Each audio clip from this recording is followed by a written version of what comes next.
for watching. Before we jump in, I wanted to point out that while I have 5.8 thousand subscribing viewers, there are over 18,000 of you who watch but are not yet subscribed. Please do me a quick favor. Hit that like button if you're into fashion dolls and foolery, and don't forget to subscribe so you never miss out on any new videos. All right, let's get into it. In this video, we're reaching back to 1991 with African Fantasy Imani. Let's take a closer look. Before there was the Janae, an Adele Makeda, Shawnee, or even the Sew and Style line, there was Imani, the African-American princess doll by Olmec Toys. Olmec Toys was founded in May 1985 by Professor Yla Eason, who decided to create toys featuring African-American characters after her then 3-year-old son told her he could never be a superhero because of the lack of black action figures at the time in the Masters of the Universe and other action figure lines. Professor Eason first created Sunman, an action figure obviously inspired by the Masters of the Universe toy line, but she also wanted to create an African-American doll line as well. With her first attempts, she was told by toy executives that African-American parents primarily bought white dolls for their children, so there was no need for an African-American doll line.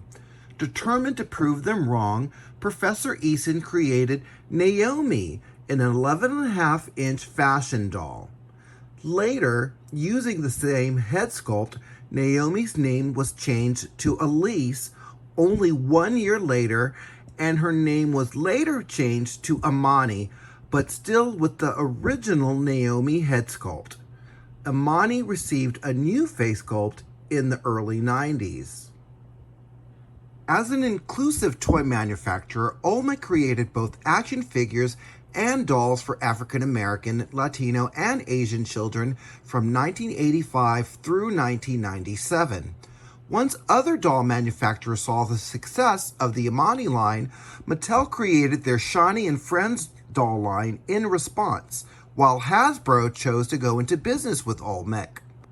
Once Hasbro got involved, they used the same Imani face sculpt, concepts, and fabrics, then later began repackaging Imani as Cindy with an S, and then the character eventually disappeared. No longer in the toy or doll manufacturing business, Professor Eason holds an MBA from Harvard Business School and became a professor at Medgar Evers College. Here we have the box for African Fantasy Imani, an African American princess. So let's take a closer look at the box here. And ooh, it has a price tag. I love that. Let's go in. And it looks like she was $9.99 over at Toys R Us. She's for ages 3 and over. And you can see our doll here. And it says her clothing also fits Barbie, Cindy, and all other 11.5-inch dolls. Imani is dressed in traditional African kente style cloth. Very cool. It looks like she comes with 2 different outfits. And let's actually pull back so that we can see that. She comes with 2 outfits. And then it says Imani there in her branding. And let's see, the side of the box is just a clear window. And then we can turn to the back of the box. You can see there really no pictures here. But if you want to take a look at what it says on here, you can. African Fantasy. And then what the contents are with braided washable hair. And then you can see, oh, Imani read the book Roots by Alex Haley. So she decided she would go to Africa to visit her ancestors. Oh, wow. Very cool. So if you want to read about her, go ahead and pause and you'll get some more information about her. And look for other Imani gift sets. Get the whole collection. And, of course, the Olmec Toys branding there from 1991. Very cool. All right, so let's see if I can get this box open. Has the tape already been cut? It looks like, how do I get this open? I'm gonna do this, and I think I pull these tabs here. Well, it looks like there's some clear thing on here, so maybe, I need to remove this clear part first. Oh, and then she, yeah, All right, so let's see if I can pull this out. Looks like I'm probably going to tear this box, and I was trying not to do that. Okay, so I think I figured out how to open this up. It has these tabs that are actually in the box, and the front, the actual lining thing, actually, or plastic part, actually comes out. Wow. Let's see if I can get these all out so we can see our doll. Looks like something done fell out, but I think that is good enough. Let's go in, and you can see, oh, her makeup is much more vibrant than I thought. Look at that blue eyeshadow. I love that kente cloth hat. I used to have one of these back in the day. Yes.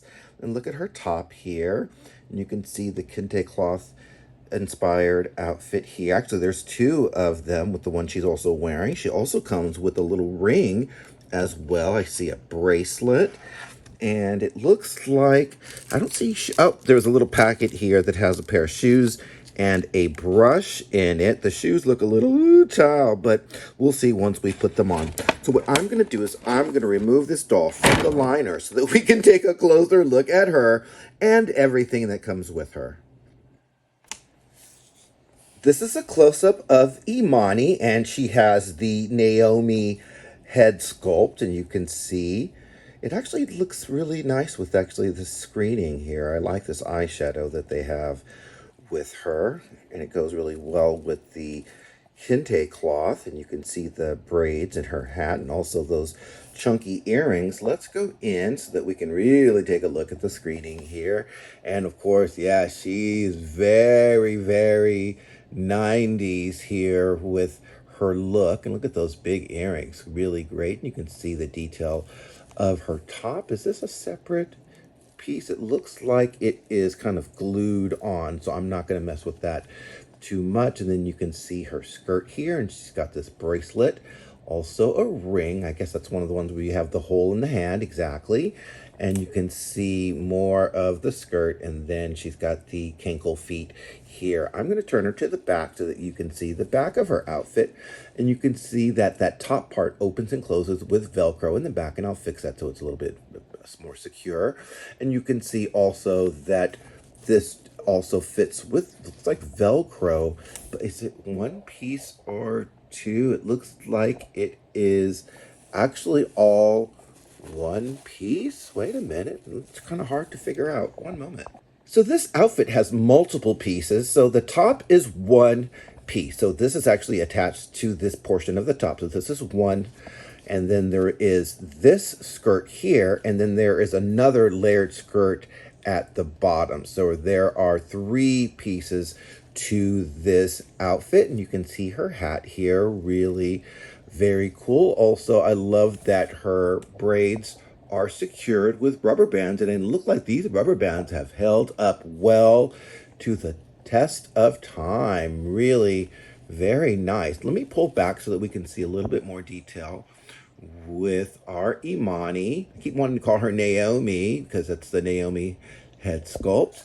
And I'm going to pull back so that we can see some detail with the articulation. Now, her arms are very, you know, I guess you could say vintage 80s, 90s kind of articulation where the arms just move up and down. They don't move out. They are a little bit rubbery, but not enough to pose them.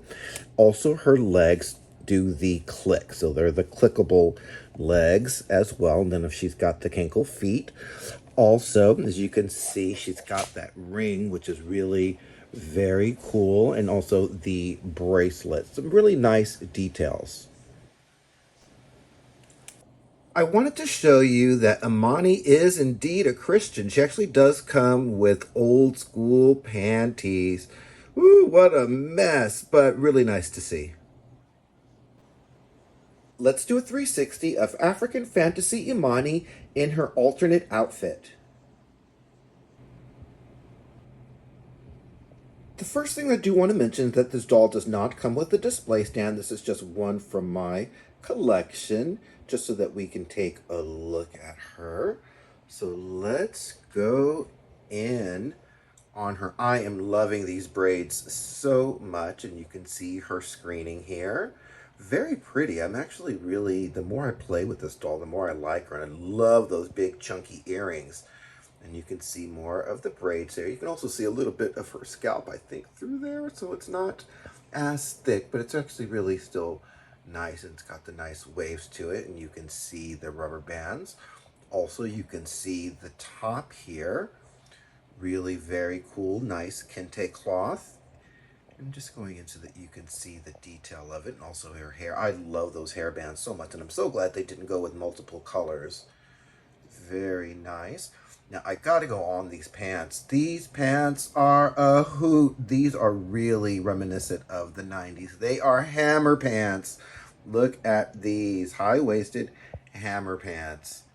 A hoot, and some golden high heels.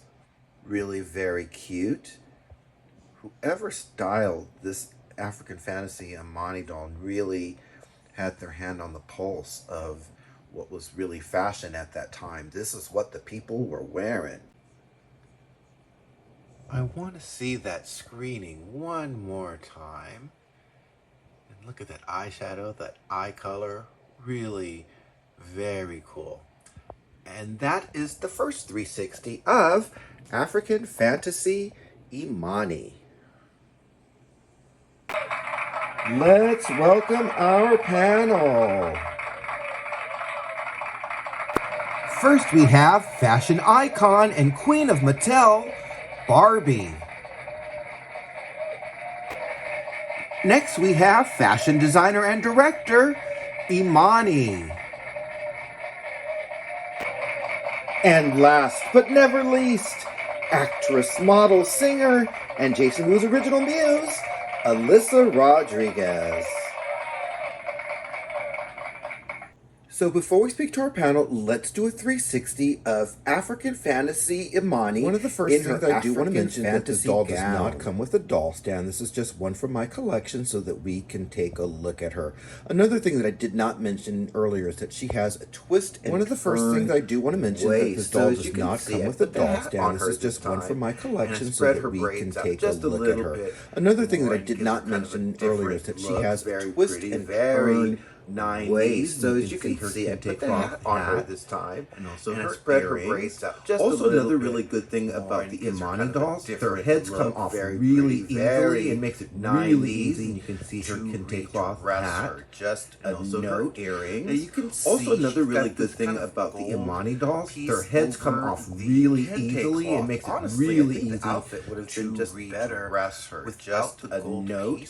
And you can see she's got this kind of gold. An outfit I've seen plenty of times without the honestly, I think the outfit would have been, but I get why they did it. They were trying to make it more of a gown, I guess. I think you can see also her shoes actually is golden outfit I've seen plenty of times without the gold. Imani's gotten actually a lot better, but I get why they did it. They were trying to make it more of a gown, I guess. You can see also her shoes, golden shoes, detail. And Imani's gotten actually a lot braids and those bands because in the past those. But let's take a close look at her screening. I want to go up so we can see some more detail. Yeah, I really like. I love the braids and those bands. Nice, so cool. Very nice. But let's take a close look at her of one more African Fantasy Imani with the Naomi sculpt. It's really very nice, very nice. And that is the 360 of African Fantasy Imani with the Naomi sculpt. So Barbie, I'm going to start with you, and I see that you already have a note for us. And you say, I wanted to sue her, but I didn't eat the bad press. And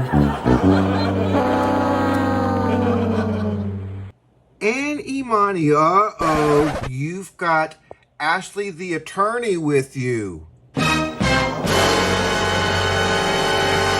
And Ashley, it looks like you have the biggest note I've ever seen in the history of our channel. I'm going to see if I can read this for our viewers. My client Imani seeks dissolution of her forced tie to the Naomi head sculpt. Said head sculpt is grotesque, injurious, and has caused ongoing ridicule and suffering. Under the clear precedent of ALYSA versus ALYSA 2002, no doll is bound to an ugly derivative. Oh, no, she didn't. We respectfully ask the court to grant full divorce and restore Imani's independent identity. And here we have Supreme Court Justice of Edmonton, Belita. And it looks like Justice Belita has a ruling. So let's see what it says. Under ALYSA versus ALYSA 2002, no doll shall be shackled to an ugly sculpt. Divorce granted. Imani's separation from Naomi is absolute and permanent.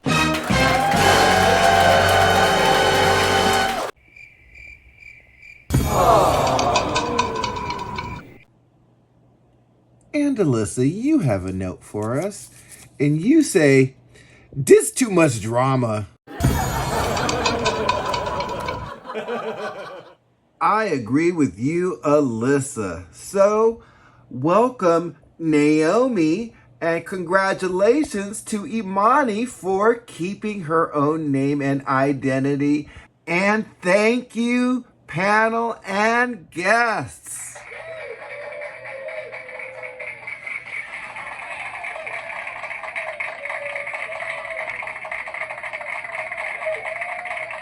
So when I look at this doll, I don't see Imani. I really do see Naomi, which is probably why they ended up changing the face sculpt so that she could actually have her own identity.